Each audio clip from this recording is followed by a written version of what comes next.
I want you to pull up a mental map of where you live right now. Look at your city. Look at the nearest military base. Look at the nearest port.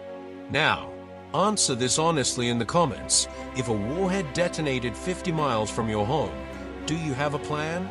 Or are you just hoping it never happens? Most people visualize World War III as a series of explosions, but the blast is just the opening bell.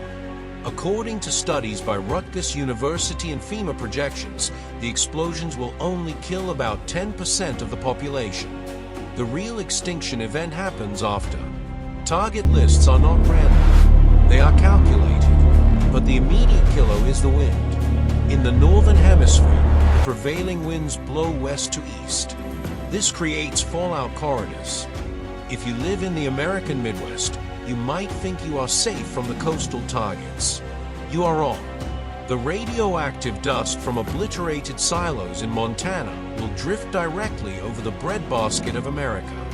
Within 2 weeks, the soil in the world's most productive farmlands, the U.S. Midwest, Ukraine, and the European plains, will be toxic. If you are breathing air north of the equator, you are in the black zone. Pause for a second. Look at a map of wind patterns near you. Are you downwind from a target? Let us know below. But radiation takes time to kill you. Hunger is faster. Modern civilization runs on just-in-time delivery. Your local grocery store does not have a month of food. It has 3 days. In a global war, the internet, the system that manages every truck, ship, and train, vanishes. Without the internet, no trucks move. Without trucks, no food enters the city. Without food, a city of 1 million people descends into anarchy within 72 hours. This is the second wave. It isn't caused by a bomb. It is caused by math. Right now, you are probably thinking, I'll just go to a bunker. Let's dispel that fantasy. Unless you are a billionaire with a self-sustaining geothermal complex, a bunker is just a pre-dug grave.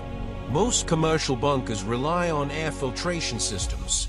In a nuclear firestorm, the air outside is filled with superheated ash and radioactive particulate. These filters clog within days. Once the air stops flowing, you have 2 choices: open the door and die of radiation, or keep it closed and die of suffocation. And that ignores the psychology.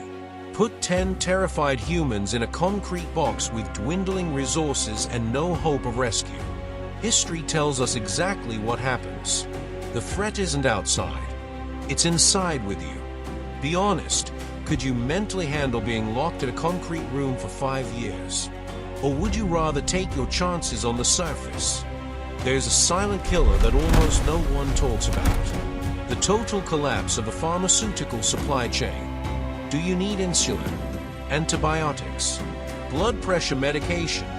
Those are complex chemical products made in global factories that no longer exist.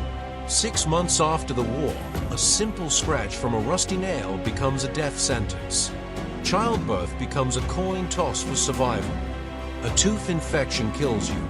We don't just lose electricity.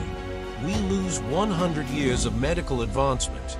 The survivors won't be living in a sci-fi movie. They will be living in the dark ages, but with radiation poisoning. Those who survive the blast, the riots, and the sickness face the ultimate enemy, the sky. Burning cities release soot into the stratosphere, blocking the sun. Global temperatures drop by an average of 9 degrees Celsius. This is an instant, man-made ice age. It won't just be cold. It will be dark. For a decade, agriculture becomes impossible in the north. This leads to the third wave, global famine. 90% of the human population dies within 2 years. So, who lives? If you want to survive, you need to look south. The equator acts as a natural barrier for air masses. While the north freezes, the south survives. New Zealand, isolated, geothermal energy, food independent. Argentina and Chile, far from targets, robust agriculture. Australia, a massive landmass that can feed itself. These are the lifeboats of humanity. The reality of World War III is not heroic. It is a math problem involving wind speed, calorie counts, and geography.